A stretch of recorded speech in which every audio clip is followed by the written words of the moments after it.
Tudo bem, colegas? Nós seguimos então aqui acompanhando no auditório do prédio 11 da Univates este segundo seminário Previne Taquariantas que está acontecendo e na tarde de hoje com a apresentação de pesquisas por parte da Universidade Federal do Rio Grande do Sul. E estamos aqui com o professor Rui, que apresentou a primeira apresentação da tarde sobre movimentos de massa. E na nossa região, a gente até conversava um pouco antes, né? Tivemos muitos exemplos disso em diversos municípios. Um momento que a gente chegou a trafegar de localidade a localidade, tu via em todo o morro, todo o barranco, algum movimento de massa. E esse estudo justamente foi feito para analisar essa situação e aí vamos pedir para que ele nos explique então o que está sendo estudado, o que já temos de resultados até aqui. Tudo bem? Boa tarde. Tudo bem. Boa tarde, pessoal. Muito obrigado pelo convite, né, de vir aqui colocar para vocês o que nós estamos fazendo. Eu trabalho, né, professor do Instituto de Geociências e estou trabalhando com mais uma equipe da Geografia, do Sensoriamento Remoto e mais o pessoal da Biologia e da Medicina. Nós estamos assim em várias áreas, né, dentro de um projeto chamado Previne Taquariantas, que é um projeto patrocinado pelo Governo do Estado, pela Fundação de Amparo à Pesquisa, a FAPERGS. E do ponto de vista de geologia, o que nós estamos fazendo é tentar entender quais as influências que os vários tipos de pedra têm, né, na geração dos movimentos de massa, que é o nome geral que se dá para os deslizamentos, né? Deslizamento, rastejo, né? E a gente, então, assim, a principal resultado que eu gostaria de divulgar é que quando a gente vai numa paisagem, olha um vale, um cânion de um rio, assim, né? A gente, que pessoa que não é da área, não é geólogo, o cara olha assim, vai ver as montanhas de cima a baixo e acha que é tudo uma coisa só, que é tudo uma mesma composição, né? Mas essa área que nós moramos aqui, né, vocês também em Lajeado, toda a região da Serra Gaúcha, ela é constituída, são áreas de rochas vulcânicas, né? Então, há 160 milhões de anos atrás, começou um vulcanismo aqui assim, e esse vulcão ele ficou derramando várias sucessões de camadas de lava que foram, né, soerguendo, levantando o relevo da região e constituindo esse pacote que tem aqui. Então aqui nós temos, aqui em Lajeado, por exemplo, a gente tem quase 400 metros de espessura de lava vulcânica. E essa lava, essa rocha vulcânica, ela não é a mesma. A gente tem um pacote mais de baixo, que é rochas características que vocês devem conhecer, que são os basaltos, aquela rocha pretinha, tradicional, que todo mundo já conhece. A partir da cota, da altitude de 200, mais ou menos assim, a gente começa a ter um outro tipo de rocha vulcânica e quando chega lá pelos 400 vem um terceiro tipo. Cada um desses subtipos de pedra, uma pedra é preta, os basaltos, a outra pedra é um castanho avermelhado, são andesitos, e a outra pedra é um cinza claro, são dacitos. O nome não interessa, tudo é pedra, né? O que a gente precisa entender é se esses três tipos de pedra diferentes, eles geram a mesma espessura de camada de solo, gera o mesmo manto de alteração que a gente fala, né, a espessura que a rocha está alterada e quando a gente vai ao campo mapear e ver isso, a gente vê que são bem distintos, né?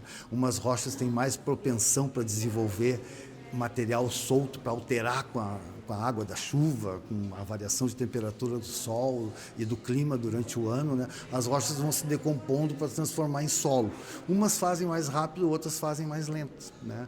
A rocha que mantém o topo do relevo aqui de Lajeado, de toda essa região aqui assim, ela é a rocha que menos se desgasta. Então, por se desgastar menos, ela se mantém lá em cima e mantém esse relevo plano, né? Ela, ao contrário das outras, ela se desgasta menos, mas ela tem uma particularidade que é ter fraturas verticais que fazem com que a escarpa do vale se instabilize e ela começa a cair blocos da rocha para baixo. E aí dão acumulações de blocos de pedra, blocos de 40 centímetros, 1 metro, 2 metros, né?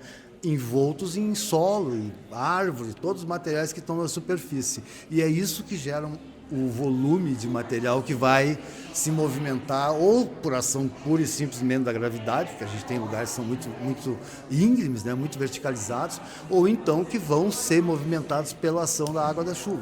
Professor, justamente essa é a continuação que eu gostaria que você comentasse, porque do que a gente teve em 2024, e a gente não observa movimentos de massa, deslizamentos, em períodos secos, por exemplo, na nossa região. Então precisa de uma influência externa. No caso de 2024, do excesso de chuva. Foi tão somente por isso esses excessos de deslizamentos que a gente encontrou na nossa região?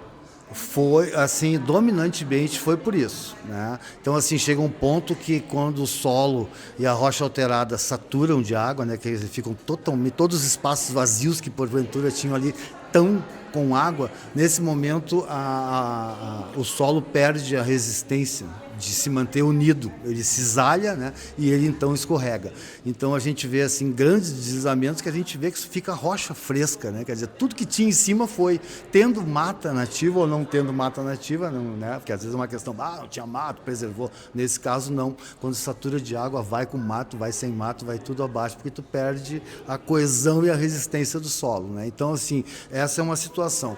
A outra situação é não só movimentar o solo e a rocha alterada, mas é tu ter antes disso lugares de que caiu um monte de blocos de pedra e se formou uma pilha espessa de material que está incoeso, está solto ali assim, né? Quer dizer, esse material, se tu pegar uma enxurrada, se ele estiver próximo de um arroio, de uma drenagem que está lá em cima, quando chover, aquilo no momento que dá uma escorregada, não para mais de cair, né? Vai indo embora e leva aquilo tudo e aí gera o pior dos deslizamentos, que é o que a gente chama de fluxo de detritos, quando tu tem uma avalanche de pedra solta, lama, pedaço de galho e coisa e tal, né? Então, assim, só para te terminar a última, Vinícius, assim, normalmente o que se movimenta, né? O movimento, o solo, a pedra alterada, isso está ali no lugar, naturalmente se movimenta porque perde coesão pelo excesso de água, né, e pela própria característica da acumulação.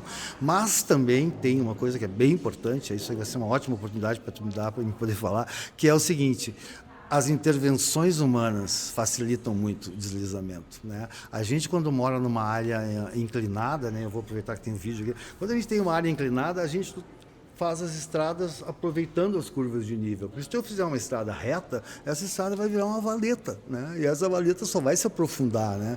E no momento que eu tenho solo e rocha alterada, que não tem a coesão da rocha, né? Não tem aquela dureza da rocha, se eu faço uma estrada aqui, faço uma outra estrada aqui, né? Aquela parte da área que fica entre dois cortes desses, ela fica totalmente instável e aí ela cai, né? Então, assim, antigamente a gente vai para as propriedades antigas aí, né? Todos os imigrantes mesmo, né? Talvez pela cultura europeia tenham vindo com esse, né? Dentro do DNA do crescimento. Os imigrantes mais antigos, os que têm os seus parreirais ou qualquer atividade que tenha, ele cortava a terra, uma montanha, qualquer lugar que ele fizesse uma escavação, a primeira coisa que ele fazia era um muro de contenção de pedras, né? Então, esses muros de contenção de pedras são a melhor coisa que a pessoa pode fazer para tentar aumentar a resistência do seu corte, do seu talude, né, da sua estradinha, da sua entrada.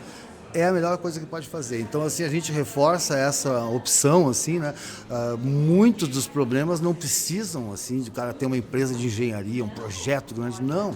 A gente tem que aproveitar esse conhecimento antigo, né? E aproveitar que nós temos muita pedra disponível por aqui, né? Para usar o próprio material que está aqui, né? Picotear ele em pedaços e usar como material de contenção para evitar os deslizamentos e preencher os buracos para evitar com que os buracos, as drenagens continuem aumentando. Para fechar, a influência da plantação, a gente ouve falar muito de a plantação de eucalipto, a raiz não é tão espessa, muda alguma coisa nos deslizamentos, não tem influência alguma, é o puro mito? Olha, no caso assim, dos eucaliptos é puro mito, né? Na realidade, assim, até o pessoal não vai gostar, né, de ouvir, mas assim, o que mais causa danos ambientais, né, é as culturas de plantação que tu tem que tirar toda a vegetação de cima, né? Então, você planta arroz, planta soja, o cara tem que tirar tudo para plantar, né? O arroz se planta dominantemente no plano, então tu não tem grandes problemas, né? O maior problema que eu vejo é a soja, né? Porque antigamente a gente tinha um limite de inclinação muito pequena para plantar soja e esse limite foi aumentado. Então, hoje em dia se planta soja com 20 graus de inclinação, quer dizer, tudo que tu tirar ali, choveu, vai cair tudo, vai ir para dentro dos arroios. Os arroios a gente está fazendo cada vez mais ações para encher os arroios de areia, né? E aí depois não tem o que fazer, né?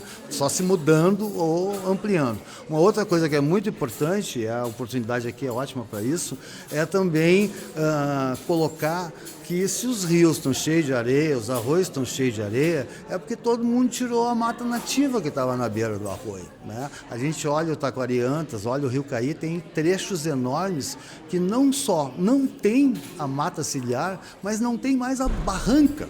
Até a barranca foi tirada. Então, assim, tudo isso cai para dentro do rio, aí depois o rio fica cheio de areia e a gente não consegue tirar, né? As pessoas acham que é muito fácil fazer uma limpeza do rio, vamos fazer uma dragagem, né? Mas é uma coisa extremamente difícil, né? Principalmente fazer chegar a draga até o rio. Tu imagina a draga, um equipamento grande, pesado, né? E tem vários locais que o cara não consegue acessar, né? E também tu tirar a areia, a areia já vem e ocupa aquele espaço ali. É a mesma coisa que tu tá com um copo cheio d'água e bota mais água, tu vai saindo direto. Então, assim, chega um ponto que a gente só usa a dragagem para realmente aprofundar os canais onde tem embarcações passando, né? Isso tem que fazer 6 em 6 meses, 2 vezes por ano, 1 vez por ano, porque a areia vai se tapando, né? Os rios estão em movimento, então tudo está em movimento, né? Então, assim, vamos tratar das matas ciliar, vamos manter as barrancas dos arroios, vamos usar as pedras da região para fazer muros pequenos de contenção, vamos fazer as estradas adequadamente, né? Utilizando a topografia, né? Não fazer coisas que cortem a topografia, porque tudo isso aí é o que desestabiliza. E uma vez desestabilizado, botar as coisas de volta para o lugar o custo é muito alto e demora muito, né? Então, tudo que nós puder fazer para diminuir os impactos, né? A gente vai ver esse reflexo lá na frente. Tá bem, muito obrigado ao professor que apresentou, então foi a primeira apresentação da tarde, seguem em total 6 apresentações ao longo da tarde desta sexta-feira. O seminário segue até amanhã aqui na Universidade do Vale do Taquari, a Univates. Volto com vocês.